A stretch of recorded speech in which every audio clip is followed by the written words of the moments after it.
Hi there, welcome. I'm Melissa, and today's video is going to be about my Alocasia Micholitziana, the big, beautiful alocasia there in the back. I actually have two parts to her. That is the top section, and I have the bottom section. I also have the variegated version in front. I have two of those. They are known as the Friedeck variegated, but this video is mostly going to be about the Micholitziana, which is the green velvet one. This is a new series I started at the beginning of the year where I feature a plant in my collection every month. And I tell you more about the care and the progress journey it's been on with me, and I'm really excited to talk about Alocasia Micholitziana today. So thank you so much for watching and for being here. I'll link that playlist down below that features all the plants that I've talked about so far in that playlist, and let's get started. I have so many alocasias in my collection, but I've always loved Alocasia Micholitziana. Alocasia is probably my second favorite plant genus aside from Monstera. I love alocasia. I just adore them. Early on in my plant collecting days, I think it was the Regal Shields and the Black Velvet were my first two alocasias, and then the Micholitziana was the third one in my collection. I believe I got her in 21. Most of my plant collection started in 2020 and then it progressed into 2021. I remember getting her at a local greenhouse when I lived in North Carolina called Gunter's. And I think she had 4 leaves at that time, if I can remember. And yeah, I loved this plant, the velvety leaves, just the green. It's such a deep, beautiful green, and the veining. I love the veining on this plant. I didn't know a whole lot about alocasias at that time, but mine would do, okay, so it had 4 leaves and then it would yellow one off, and then it would be 3 leaves, and then it would grow a new one, it would yellow one off, and then it would be 3 leaves again. So it did that cycle for months and months and months, and I just thought it was just normal. Alocasias would do this and not be able to hold on to a lot of leaves, but that is not the case. They can actually hold on to quite a bit of leaves. Even being a young juvenile alocasia, they just need proper care, proper nutrients, and they should grow well. I got a lot of them to grow pretty big, and actually Micholitziana grew to be at her most, I think she had 12 or 13 leaves in soil, and then she took a downhill turn. She was literally a stump, and what you see behind me is actually grown back from a stump, and I'll get into that a bit more. So during that time that I had her before we moved, so I got her in 21 and we moved here in 22 in the spring. I remember when we moved here, I remember the white plant cart that I had some plants shoved on because I was kind of working on rearranging this room and getting some bigger shelves and everything. And I had her you can kind of see her on that plant cart. She looked about the same from when I got her because she kept doing that every drop a leaf, get a new leaf type of thing. So she didn't really grow that much until after I moved here sometime. I would say during that summer of 2022 is when she started to hold on to more leaves. And the change that I did was I switched to a slow release fertilizer. It's when I branched out and tried Osmocote. And I was strict on using Osmocote for like a year and a half. And I actually just recently switched to using liquid last fall in 23 because I branched out and tried semi-hydro. So now I'm strictly just, I almost said IV. It's not nursing, liquid. Liquid fertilizer, not IV fertilizer. But I loved Osmocote. Osmocote really did amazing things for my plants, and I think overall just being in a better growing environment, like here, this room is south facing. It's very warm, especially during the spring and summer. It's so hot in this room, it can reach up to 80 degrees during those months. And it's not as humid during the summer. It can be more humid in the spring when it rains, but humidity can drop like low 40s to 50s, and then sometimes it usually stays in like the 60s, and I've seen it even up to almost 80% in this room. It fluctuates a lot. I would say humidity could be better, and of course it being south facing, it's just overall better light during the day. And actually in this corner where they're at, so all my grow lights are on in this room. So I actually have one that's on, you can kind of see.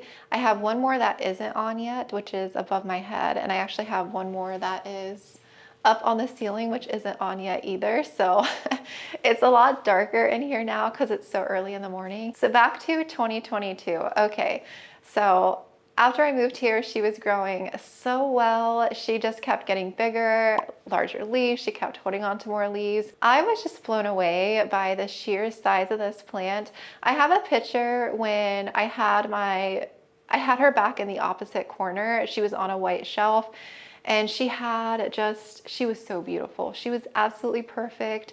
She was so happy. And you know what I did? I didn't know at that time, so I was watering with tap water, but it rained so much that I figured rainwater is good for plants, right? So I started collecting rainwater, and I don't think I properly collected it because I ended up getting a rain barrel and it was attached to the gutter, so any runoff would drain into that barrel. And I just don't think it was sanitary. I think there was probably some kind of fungus or mold growing in there that contaminated the water. And so when I started watering my plants after a few months of using it, so many of my plants in my collection came down with a fungal issue, and it attacked mostly my Alocasia collection. They were the most sensitive to that water. I also had it on a few other plant species, but the Alocasia is what took the biggest hit. So my big, beautiful Micholitziana from 12, 13 leaves slowly got sad and dropped pretty much all the leaves. I think I had like 3 left.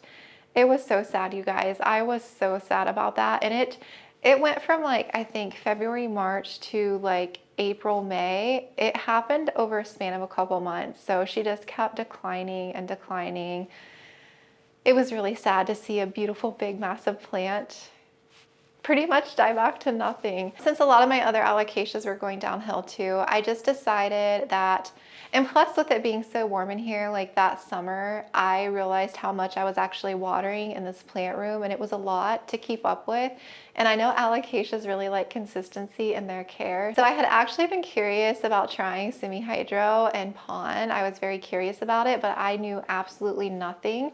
I first started out with pon in June of last year, so it's coming up on a year. I've been 11 months into pon, and I only use pon on certain plants. All of my Alocasia are in pon, minus a few that I have to transfer yet, and it's been amazing, absolutely amazing. I love pon, I love semi-hydro. Obviously the Alocasias just adore it, and I'm so happy in a sense that that happened, because I don't think, if it did, I don't know if I would have tried pon and have some of these plants in my collection right now. So even though it was sad to lose her and have her die back, something positive came out of it. So I'm kind of happy about that in a way. Since the fungal issue took over pretty much all the leaves, they were all yellowing. She just looked horrible. I ended up cutting the remaining leaves off just to reduce any additional spread. It was basically a stump, a nub. And it was a long like stump because she had grown so much. So I chopped it in half. I just karate chopped it in half. And so now I had 2 stumps. I had the bottom with a little bit of roots. All the roots were like shot too. When I unpotted her, they were all like fried. It was very strange.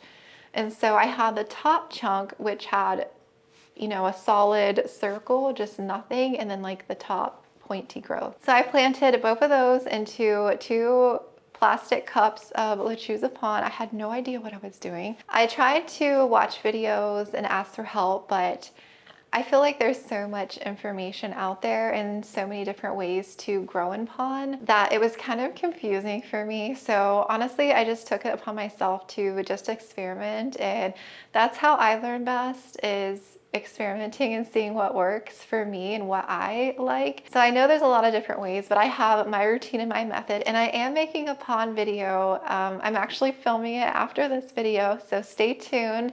After this video, it should be the next video up. I'm going to go in depth about my pon care routine, what I use. So many of you had so many questions that you sent in, so I'm looking forward to filming that finally, so stay tuned. But yeah, I would say as soon as I put her into pon, within like a couple of months, I had leaves growing. I was shocked at how freaking quickly this Alocasia responded to pon. It was absolutely amazing. I was a believer at that point. I'm like, pon is magical. I don't know what it is, but Whatever it's doing to my plants, I want all of my alocasia, everything in it. I have a pond playlist. I will link down below as well. I have probably like 10 or 15 videos in that playlist. I've slowly like filmed a lot of my transfers and stuff that I've done moving over to pond.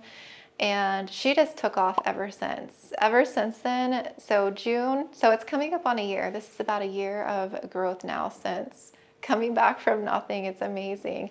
So I have her bottom stump, which I'm gonna show you, and her top stump there. And then the variegated version, it's actually the same plant, but one is a corm that I took off of her, and both are in pond and just loving life. I would say the difference between the variegated and Micholitziana as far as care is the variegated does not like higher light in my experience. They still get a decent amount of light, but I actually had the variegated Friedex in my Ikea cabinet, and they were getting pretty intense light in there, and they did not like it. They did okay for a while, but as they grew taller, they actually like grew downward. They were like too much light. We didn't like it. So when I moved them out, it's far less light over here. They did get a little angry. They yellowed some leaves. It took a bit of adjustment, I would say a couple months, and then they stabilized, and now they're super happy. So if you're struggling with the variegated, if they tend to be flopping, moving away from light, I would move it. But do a gradual transition. Don't shock them too much, because yeah, they can go downhill rapidly. So that's pretty much my story of my Alocasia Micholitziana and how I've gotten her to be where she is today. She did have one more hiccup I forgot to mention. This was probably a few months ago. So since pond was new to me at that time, I wasn't fertilizing right away. And because I was strictly a slow release person, I hadn't used liquid. I hadn't used a liquid fertilizer. So that was confusing for me as well, because I had to learn how to use a liquid fertilizer and I didn't know what to use. I had used one and then I switched to another one. So learning how to fertilize using liquid and learning pond and semi-hydro was a lot at once. I underfed her at one point, and I do have a video where I was talking about my fertilizer experience with the liquid, and she was starting to yellow, have a lot of yellow margins. And I attributed that to underfeeding, because I wasn't feeding right away since the Lechuza pond had the slow release in there. So I definitely recommend feeding sooner than later, because especially as the plants grow and mature, they definitely use up those nutrients a lot quicker. And if there's not enough nutrients in there, you're definitely going to risk underfeeding and having issues down the road. So I was able to correct her nutrients and get her growing. And of the last 6 weeks, she's been giving me a ton of freaking flower blooms. I've probably cut at least 10 blooms off. And my variegated one actually has one now, one of them. And they're still producing a ton of blooms. I keep cutting them off right there, that there.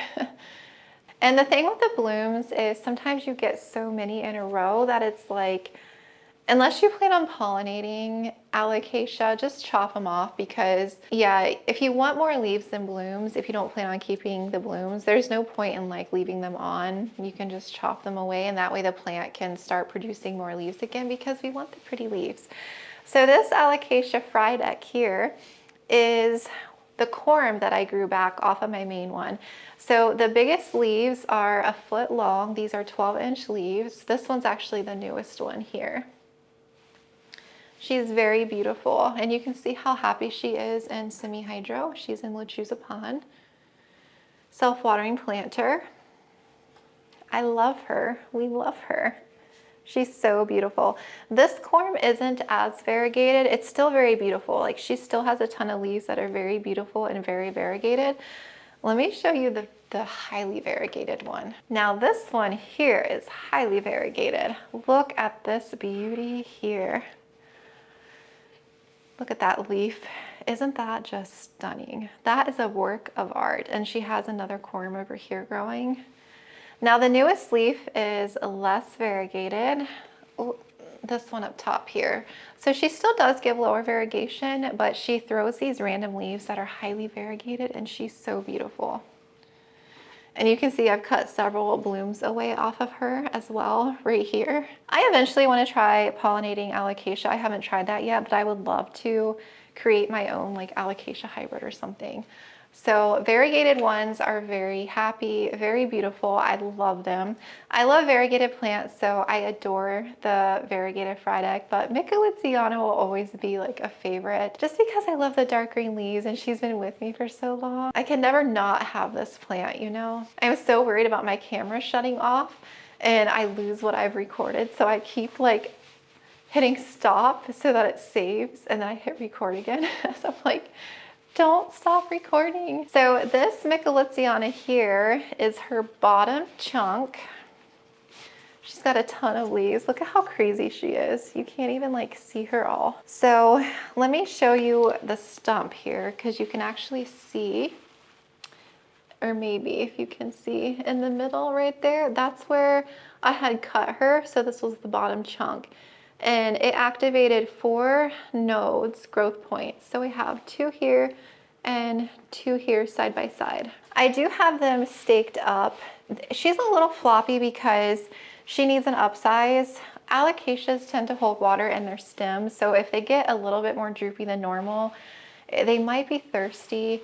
So since she tends to dry out quickly, I just haven't had a chance to upsize her yet, but I really need to. So she's in a 7-inch. I need to get her into a 10-inch. So yeah, she's a little bit more floppy, but I have her tied up. But she is so beautiful. I love this plant so much. Getting trapped by the leaves. And a big girl back there. Let me lift this up a little bit. Look at her. Can you see her? She is so beautiful. So this is her top half and she's got several leaves. I don't even know how many now. So since I've cut away so many blooms, a lot of the newer leaves are a bit smaller coming in. And then she actually has a couple corms that are popping up down here. So she has some babies, but you can see how tall that vine is there. She's so beautiful, like just a gorgeous, gorgeous alocasia. I have her in a 11-inch. This is the expensive lechuza planter just because she really needed upsized. I have noticed she is drinking up water pretty quickly, which it could just be the overall temperature and everything in here. It's very warm, so they're drying out fast. Most of the yellowing has stopped. But if I do notice some more yellowing, I might have to increase her nutrients. I do have a fancy meter that I can test like pH and what the electrical conductivity is in here and kind of get an idea of what her nutrients are. I actually probably need to give her a good flush out. I haven't been able to pick her up because of my arm. I hurt my arm it's actually been almost a month ago. And so I just haven't been able to pick her up because this is so freaking heavy. But I do need to give her a good flush. I probably need to do that soon. It's probably been like 5 weeks since I flushed her at least. They're just beautiful. I have no words. So that is it. That is my Alocasia Micholitziana and her journey with me. And yeah, I will never go back to not using pon for any alocasia. They love it so much. In my experience, I am going to make an updated alocasia collection video, but I probably have close to 25 alocasias now, like maybe more, I don't know. I've gotten some and I actually have a couple new ones coming. Someone needs to stop me. I actually have a row of alocasia right here that I'm looking at. I have a lot of alocasia, you guys, and they're all so happy and freaking pon that it's just amazing. Pon is amazing. And yeah, stay tuned. I'm making my pon video, like I said, and then I am gonna make a DIY pon because I know lechuza's been out of stock. So I am gonna get some ingredients and make a DIY, and not only make it, but I'm gonna test it out and compare it to lechuza. So stay tuned. And yeah, if you have any questions about Alocasia Micholitziana or alocasias or anything, let me know. And I really hope you enjoyed my story with her. I'm so happy to have this big, beautiful plant back growing and so thankful to have branched out and tried pon. And yeah, I love them all so much. So thank you again. I hope you have a great rest of your day and I'll talk to you again soon.